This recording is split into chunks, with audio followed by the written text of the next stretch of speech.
لا إله إلا الله محمد رسول الله. السلام عليكم ورحمة الله وبركاته. الحمد لله الذي أرسل رسوله بالهدى ودين الحق ليظهره على الدين كله وكفى بالله عليما. أشهد أن لا إله إلا الله وحده لا شريك له وأشهد أن سيدنا محمدا عبده ورسوله. اللهم صل وسلم وبارك على سيدنا محمد وعلى آله وأصحابه ومن تبعه إلى يوم الدين. Rabbi ishrah li sadri wa yassir li amri wahlul 'uqdatam min lisani yafqahu qawli, amma ba'd. Para jamaah sekalian, puji dan syukur kita panjatkan kehadirat Allah Subhanahu wa taala atas semua limpahan nikmat dan rahmat yang diberikan kepada kita.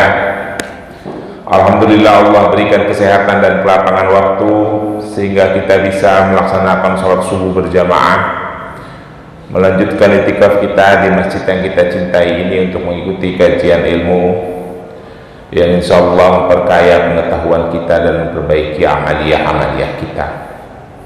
Salawat dan salam kita berharap selalu tercurah kepada junjungan Nabi besar Muhammad SAW, untuk keluarganya, untuk para sahabat, untuk para tabi'in, untuk para tabi'ut tabi'in, untuk para ulama, untuk seluruh umatnya. Dan insya Allah kita yang ada di masjid ini adalah umat-umat Rasulullah yang akan mendapatkan syafaat di yaumul akhir nanti. Amin ya mujibus sa'ilin. Para jamaah, hari ini kita membahas, karena mendekati bulan Dzulhijjah ya. 2 minggu lalu kita membahas tentang kurban. Hari ini kita membahas tentang haji. Pas sekali dengan tadi surah yang dibacakan sama imam ya di rakaat pertama, Inna Safa wal Marwah min Sa'airillah, surah Al-Baqarah, berbicara tentang haji. Dan ini kita yang membahas kitab manasik, Kitabul Manasik, Babul Haji. Hadisnya hadis nomor 2800 sekian sampai beberapa hadis. Bapak-bapak sekalian, ada pertanyaan menarik. Kita tahu bahwa bab-bab haji, hadis-hadis tentang haji ini adalah hadis-hadis yang masyhur, dan sebagian besar adalah hadis-hadis yang sahih. Islam menempatkan ibadah haji ini dalam rukun Islam yang kelima. Yang paling sahih itu adalah hadis yang menceritakan tentang dialog Rasulullah SAW dengan malaikat Jibril tentang Islam, dan juga hadis yang berhubungan dengan rukun Islam yang diawali dengan kata bunyal Islam ala khamsin. Maka haji ditempatkan dalam rukun Islam yang terakhir. Dan juga beberapa hadis masyhur tentang haji, misalnya kalimat yang menyampaikan al-hajjul mabrura laisa lahu jaza'an ilal jannah. Haji yang mabrur itu tidak ada balasan lain kecuali surga.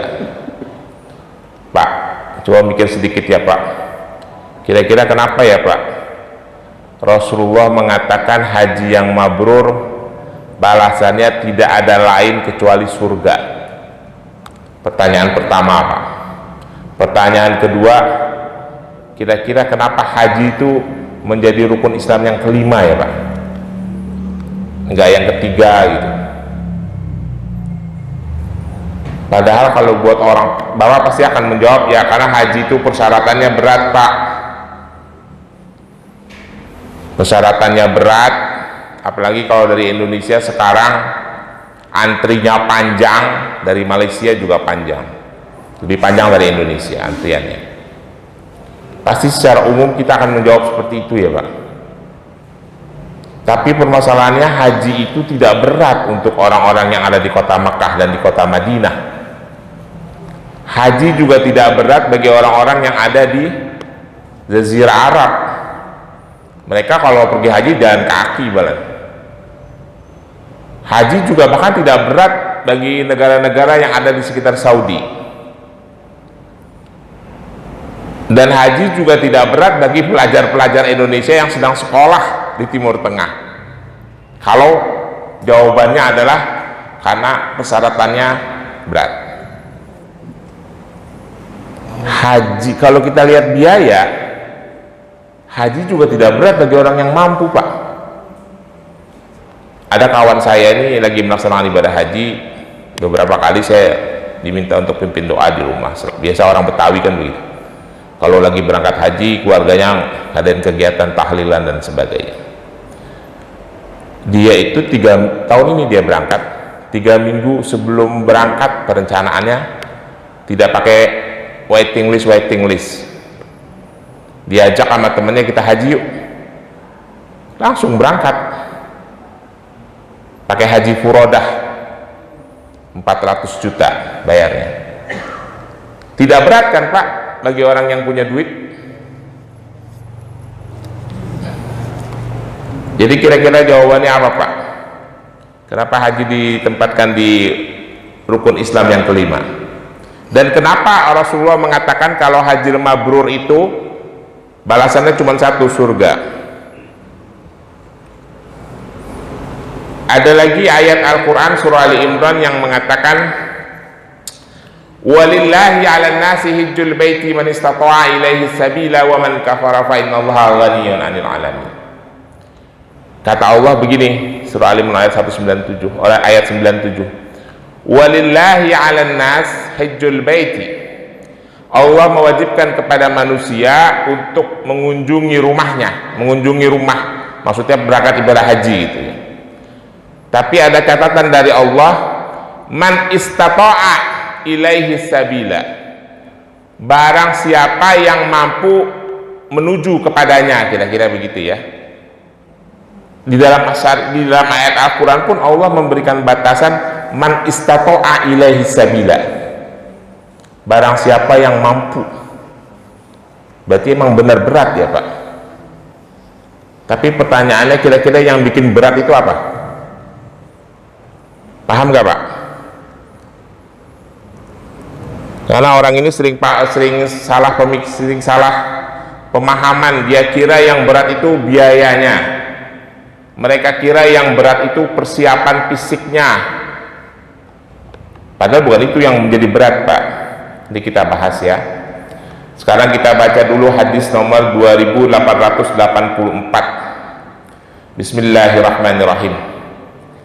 Hadatsana Muhammad ibnu Abdullah ibnu Numair wa Ali ibnu Muhammad qala hadatsana Mansur ibnu Wardan hadatsana Ali ibnu A'la an abihi an Abi Bakhtar an Ali qala lama nazalat walillahi 'alan nasi hijjul baiti man istata'a ilaihi sabila qalu ya Rasulullah al-hajju fi kulli amin, fasakata Rasulullah sallallahu alaihi wasallam. Thumma qalu afi kulli amin, faqala Rasulullah la, law qultu na'am lawajjabat, fanazzalat ya ayyuhalladzina amanu la tas'alu an asya'in in tubda lakum tasuqum. Kira-kira artinya begini, meriwayatkan kepada kami Muhammad ibnu Abdullah ibnu Numair dari Ali dari Muhammad, dia berkata, meriwayatkan kepada kami Mansur ibnu Wardan, meriwayatkan kepada kami Ali ibnu A'la dari bapaknya. Bapaknya mendapatkan hadis ini dari Abi Mukhtar dan dari Ali radhiyallahu anhu.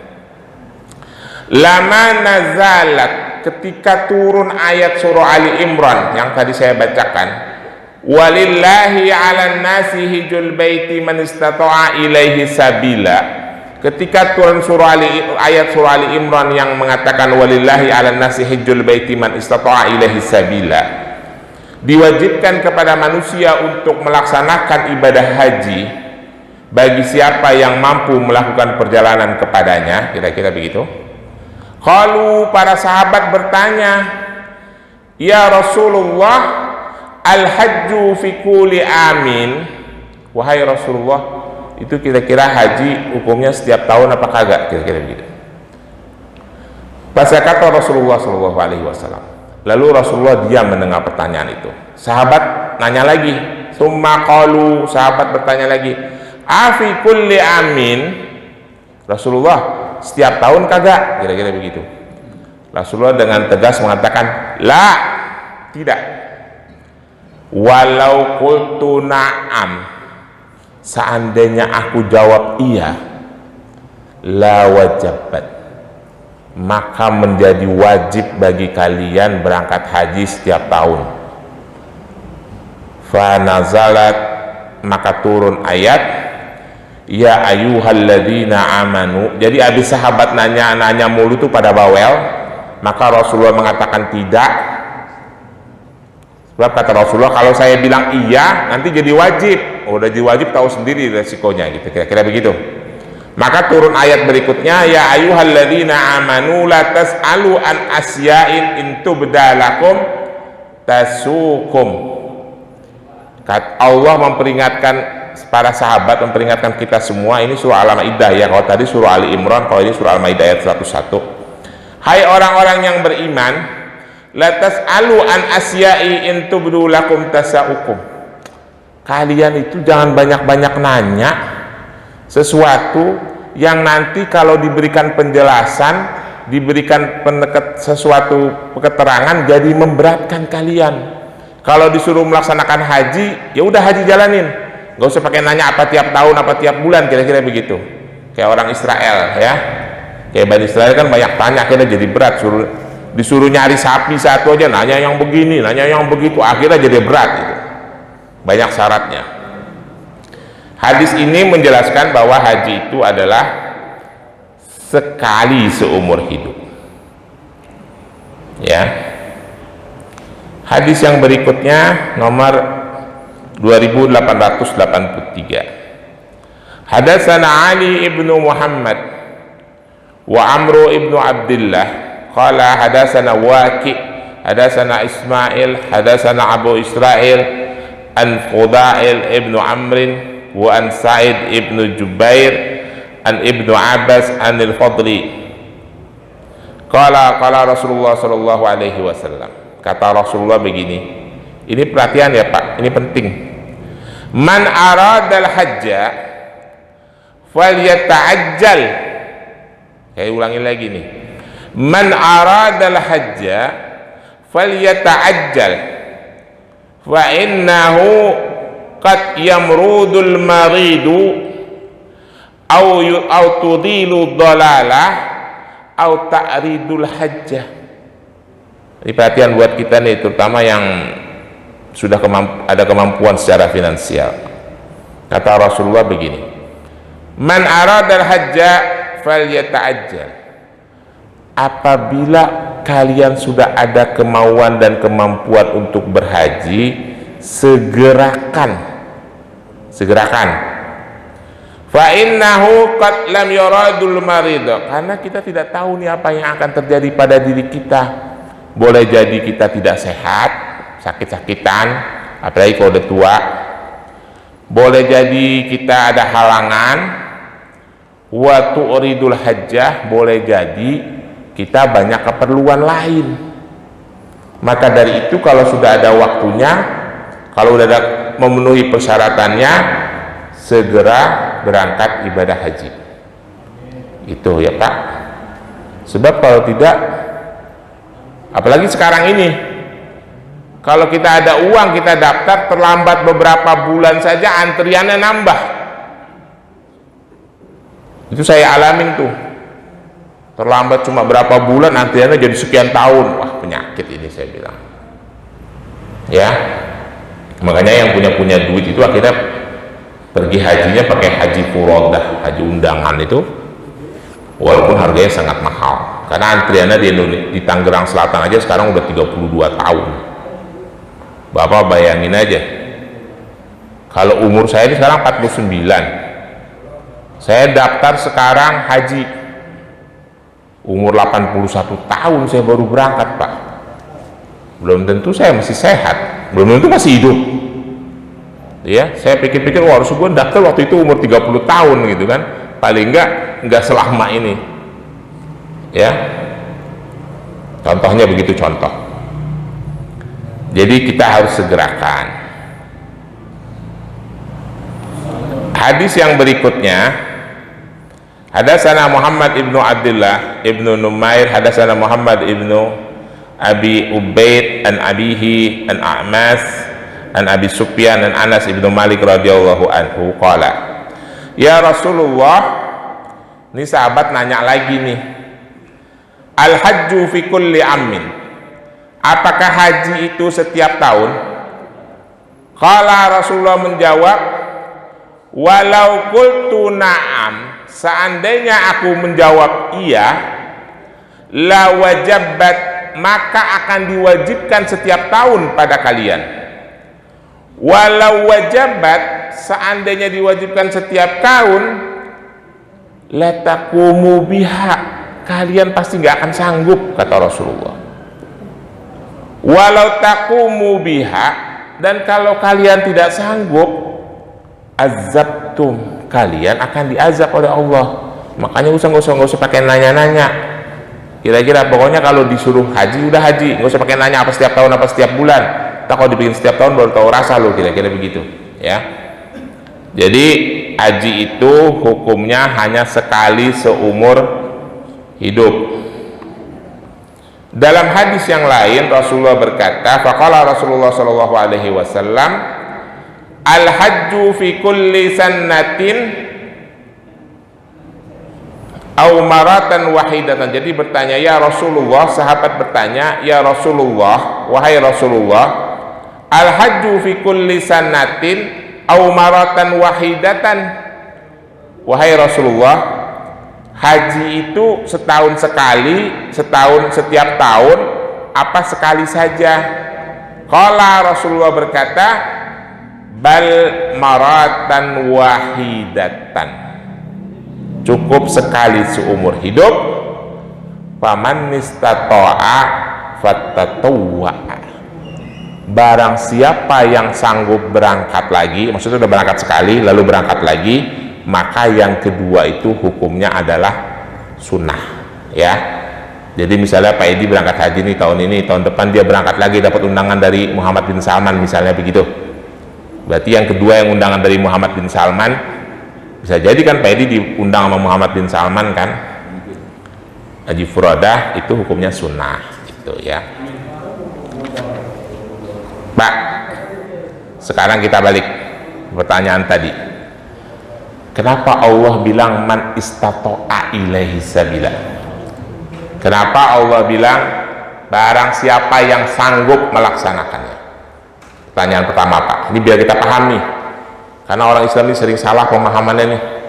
Kalau dia taubah nggak boleh salah ya, jamaah taubah harus pinter. Malu sama ketua, kalau ketua, malu saya sebagai ketua DKM kalau jamaahnya nggak ngerti.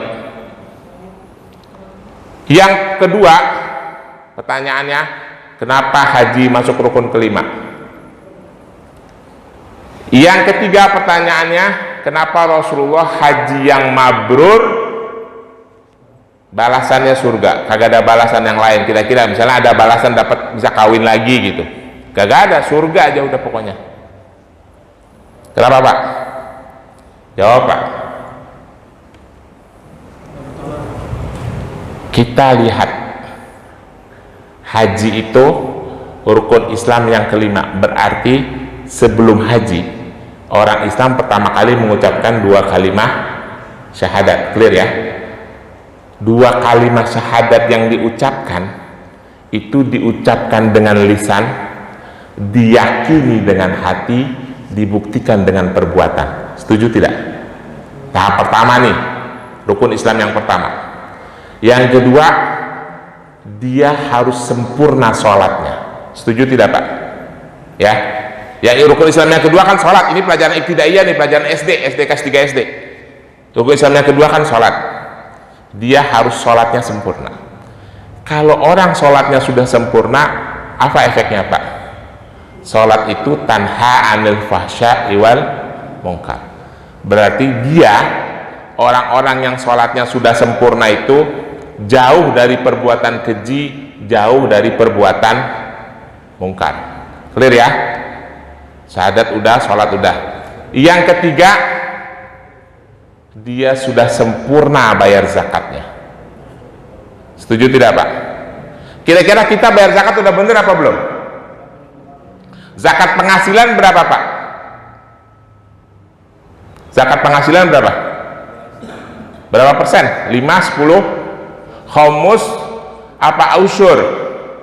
Nanti belajar ya Pak, kita nggak tahu lagi, jangan-jangan bayar zakat kita belum bener. Zakat harta aja dah.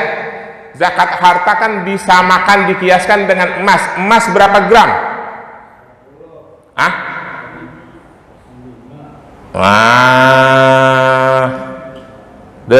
Kalau bapak-bapak punya harta minimal seharga 85 gram emas, bayar zakatnya. Zakat kita udah benar apa belum? Kalau zakat kita udah benar, sholat benar, zakat benar, puasa benar, puasa Ramadan ditambah dengan puasa sunnah. Setuju ya Pak? Sholat syahadat benar, sholat benar, zakat sudah benar, puasa sudah benar. Itu kita kira-kira Pak, ini mikir sedikit, jangan nanggut-nanggut aja. Kalau orang Islam sudah seperti itu, dia sudah masuk kriteria apa Pak? Syahadatnya sudah benar, sholatnya sudah mencegah perbuatan keji dan mungkar, zakatnya sudah dibayarkan dengan baik, puasanya sudah dilaksanakan sesuai dengan syariat Islam. Dia sudah masuk kriteria apa Pak? Dia sudah masuk kriteria orang yang bertakwa. Kita ini kalau sudah sesuai dengan yang tadi, kita sudah masuk kriteria orang yang bertakwa. Dan syarat melaksanakan ibadah haji itu haruslah orang yang bertakwa. Maka dari itu Allah katakan, man istata'a ilaihi sabila, barang siapa yang telah sampai kemampuannya untuk melaksanakan perjalanan kepada haji. Maka dari itu haji itu dimasukkan dalam kategori ibadah yang kalian jika mampu, karena syaratnya berat. Syaratnya apa? Takwa, bukan duit Pak. Kalau duit mah koruptor juga bisa berangkat haji, mondar-mandir bisa koruptor berangkat haji, koruptor pejabat lagi, udah koruptor pejabat bisa dapat fasilitas dinas berangkat hajinya, bisa dapat undangan karena pejabat, atau pakai duit. Berat kan buat kita yang orang pas-pasan. Jadi syaratnya takwa, makanya berat. Maka dari itu kalau syaratnya takwa jadi berat, balasannya surga. Laisa lahu jazaan ilal jannah. Haji yang mabrur itu tidak ada balasan lain kecuali surga. Kalau ringan mah paling balasannya setrikaan sama ember. Paham gak Pak? Ini bukan omongan saya nih Pak, omongan Allah. Yuk kita buka ayatnya. Nanti bapak-bapak pulang ke rumah, buka surah Al-Baqarah ayat 197. Buka surah Al-Baqarah ayat 197. Al-hajju ashhurun ma'lumat. Haji itu ditentukan pada bulan-bulan yang sudah dipastikan, sudah ditentukan. Faman farada fihinal hajj fala rafasa wala fusuqa wala jidala fil hajj wa ma taf'alu min khairi yamlamhumullah wa tazawwadu. Ingat nih ya, wa tazawwadu fa inna khairaz zadi taqwa wattaquni ya ulil albab. Itu syaratnya haji. Kata Allah begini dalam surah Al-Baqarah ayat 197, haji itu telah ditentukan pada bulan-bulannya. Barang siapa yang telah menetapkan dirinya untuk berangkat haji, dia tidak boleh rafas, berkata-kata kotor dalam pelaksanaan ibadah haji. Tidak boleh melakukan dosa besar, fasik, wala fusuqa, wala jidala. Jangan berdebat urusan agama di dalam haji. Barang siapa yang melakukan kebaikan, Allah pasti mengetahuinya. Lalu Allah lanjutkan kalimatnya. Watazawwadu, berbekalah kalian kalau mau berangkat haji. Bekalnya apa? Bekalnya ya duit, makanan, pakaian, fisik yang sehat. Wa inna khairaz zadi taqwa. Tetapi ingat, kata Allah, bekal yang tidak boleh ketinggalan, yang wajib dibawa ke tanah suci dari Indonesia adalah takwa. Kalau nggak bawa takwa dari Pamulang, jangan berangkat haji. Kata Allah itu. Jadi surah Al-Baqarah ayat 197 ini munasabah dari surah Ali Imran yang saya bacakan, walillahi ala nasi hijjul baiti man istata'a ilaihi sabila. Surah Al-Baqarah ayat 197 ini adalah penjelasan atau tafsir dari surah Ali Imran yang mengatakan berangkat haji jika kalian telah mampu. Jadi kalau nggak bawa bekal takwa, bekalnya belum cukup. Makanya kalau kita berpikir bekalnya berat, yang berat itu adalah uang, koruptor aja berangkat haji dengan mudah. Pejabat pada berangkat haji, mending pada takwa. Itu. Ya. Ini sering, ini kadang kala ustadz ini sering pada salah sih, asal ngejep. Ustadz sama dai itu kalau di atas mimbar pada asal ngejeplak aja. Kagak pernah baca, nggak baca tafsir, nggak baca kaidah nahu, nggak tahu kaidah sorob, asal ngejeplak. Watazawwadu fa inna khairaz zadi taqwa. Para hadirin jamaah sekalian, kita harus selalu bertakwa karena takwa itu adalah bekal hidup kita. Ayat yang saya bacakan ini itu bukan ayat bukan ayat yang sifatnya umum. Itu ayat yang sifatnya khusus tentang haji. Jadi orang yang mau berangkat haji harus membawa bekal takwa. Ada Ustadz Rozak ya. Ustadz pernah baca kitab Subdah Itqan fi Ulumil Quran. Subdah Itqan fi Ulumil Quran yang berbicara kaidah-kaidah tafsir am, khas, muqayyad, mutlak, mubayyan, nasik, mansuk. Pernah baca? Udah khatam? Ada kan kaidah am dan khas, tahu kan? Nah, ditanya sama Ustadz Rozak. Ayat ini ayat yang khas. Kalau kagak, nanti kalau kurang puas nanya mau Ustadz Bajak, nanya mau Ustadz Nizam, bener kagak ini ayat khusus untuk haji. Dan kalimat habis ya'lamhumullah, ada kalimat ada kata waw di depannya. Watazawwadu, berbekalah. Nah, kita tanya lagi ya Ustadz Bajak, Ustadz masih ingat kaidah waw ataf, waw qasam, waw istinab? Kalau waw atop menunjukkan kalimat sebelum dan sesudahnya masih nyambung kan? Nah, jadi kata-kata watazawwadu itu masih berhubungan dengan masalah haji. Ini kadang-kala ustadz ini kagak ngerti apa-apa, kagak ngerti ilmu tafsir, nggak ngerti kaidah tafsir, asal ngejeplak aja. Bersiap-siaplah dengan berbekalah dengan takwa. Kalimat berbekal takwa itu khusus untuk haji, Pak. Ya. Maka dari itu ilmu orang Islam di Indonesia ini kadang-kala suka ke kanan ke kiri, karena para ustadz yang keliru, belajarnya pada males. Jadi orang yang berangkat haji, syarat utamanya harus takwa dulu. Itu kata Al-Quran surah Al-Baqarah ayat 197. Nah, sekarang kita balik. Rasulullah kan bilang begini, Al-hajju mabrura laisa lahu jazaan ilal jannah. Haji yang mabrur itu tidak ada balasan lain kecuali surga. Pantes Pak, balasannya surga. Ya orang syaratnya berat, harus jadi bertakwa dulu? Betul nggak Pak? Sahabat Jabir bin Abdullah bertanya ketika Rasulullah menyampaikan hadis ini, wa ma biruhu ya Rasulullah, ya Rasulullah, tandanya apa orang yang pulang dari Arab itu membawa haji yang mabrur? Nih Pak, perhatiin, nanti kalau saudara, teman, tetangga kita yang baru pulang haji, perhatiin tandanya dua Pak, kalau hajinya mabrur. Kata Rasulullah, bukan kata saya. Wa ma biruhu, qala Rasulullah sallallahu alaihi wasallam, Rasulullah bilang, it'amut ta'am wa tibul kalam. Orang yang hajinya mabrur, kata Rasulullah, tandanya dua, it'amut ta'am wa tibul kalam.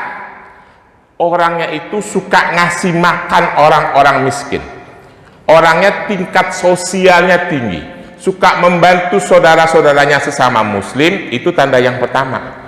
Tanda yang kedua, watibul kalam, kata-katanya santun atau akhlaknya mulia. Kata Rasulullah, bukan kata saya. Jadi kita tandain aja, kira-kira ada yang baru pulang haji nih orang kata-katanya jadi santun apa kagak. Kalau masih suka ngejeplak, masih suka gibah, masih suka menghina orang, lu haji lu kagak mabrur lu kalau menurut kriteria Rasulullah. Karena syaratnya cuma dua yang bisa kita lihat, it'amut ta'am wa tibul kalam. Itu hadisnya sahih. Ya, bapak-bapak sekalian. Jadi kita berdoa semoga Allah mudahkan langkah-langkah kita untuk melaksanakan ibadah haji ke Baitullah. Dan kita juga berdoa saudara-saudara kita yang saat ini sedang melaksanakan ibadah haji, mereka pulang membawa haji yang mabrur. Saya berpesan kepada bapak-bapak sekalian yang belum berkesempatan melaksanakan haji, pastikan uang yang akan kita gunakan, yang akan kita belanjakan untuk urusan haji, termasuk bayar tiket pesawat, bayar OHH dan sebagainya, tidak ada unsur keharaman sedikit pun. Ya, pastikan uang yang kita bawa itu adalah uang yang halal, jangan kecampur-campur, biar haji kita menjadi haji yang mabrur. Karena perjalanan kita berat, syaratnya juga berat. Sayang kalau kita kembali tidak membawa haji yang mabrur. Saya kira itu saja, lebih kurangnya mohon maaf. Kalau ada pertanyaan saya persilahkan. Ada? Kalau mangga Mas Hendri. Waalaikumsalam warahmatullahi wabarakatuh.